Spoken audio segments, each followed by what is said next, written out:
Petani di Nganjuk, Jawa Timur kini mulai meninggalkan bakar solar yang biasanya untuk melakukan irigasi. Petani kini beralih menggunakan energi listrik karena biayanya lebih murah. Jika menggunakan solar dalam sehari bisa menghabiskan biaya Rp200.000.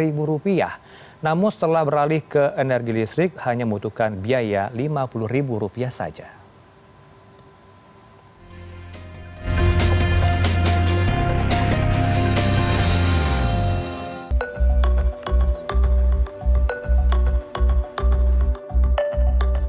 Seperti inilah instalasi listrik masuk sawah yang berada di Dusun Mojorebun, Kabupaten Nganjuk.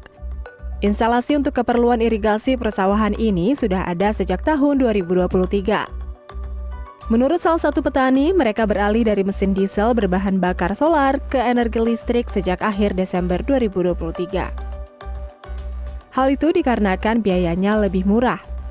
Dalam sehari, menggunakan bahan bakar solar bisa menghabiskan biaya hingga Rp200.000. Namun, jika menggunakan listrik hanya membutuhkan biaya Rp50.000 saja. Bahkan, sistem kelistrikan untuk keperluan saluran irigasi ini bisa mengairi hingga 5 hektar sawah.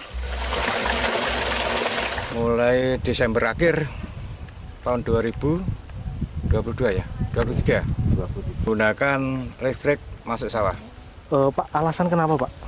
Lebih irit, terus cari solar susah. Pak, biasanya Pak kalau menggunakan solar itu habis berapa biaya Pak setiap harinya Pak? Satu hari biasanya hampir 150 sampai 200. Kalau menggunakan listrik Pak nantinya? Sekitar 50 sampai 60 ribu. Terus sementara ini lebih nyaman. Itu juga ada yang buat tuh baru. Pak, kalau itu Pak bisa mampu mengairi berapa hektar sawah Pak kalau menggunakan listrik?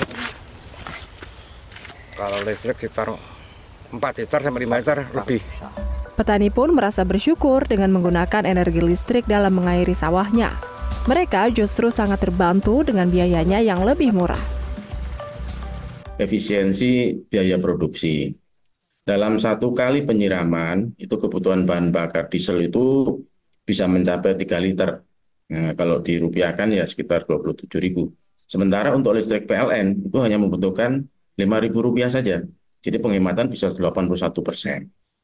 Ya kita menggandeng pemerintah daerah ya, kemudian juga kelompok-kelompok petani untuk pengembangan kelistrikan agar realisasi dari perluasan jaringan dalam rangka mendorong electrifying agriculture ini lebih cepat terlaksana. Nah, kemudian juga kami mentargetkan pertumbuhan di tahun 2024 ini minimal dapat meningkat 15% atau tambahan sekitar 16.000 pelanggan. Nah, saat ini ada penambahan sudah 5.889 hingga bulan April tahun 2024. Ini PLN akan terus menangkap peluang teknologi pertanian untuk dapat didorong menjadi potensi electrifying agriculture seperti penggilingan padi berbasis listrik. Nah, kemudian traktor yang tadinya diesel diubah teknologinya berbasis listrik. Nah, dengan demikian juga tiga hal utama tadi akan bisa diperluas lagi pemanfaatannya. Petani berharap teknologi listrik ini tidak sekedar menghemat biaya produksi, tapi juga bisa meningkatkan hasil panen.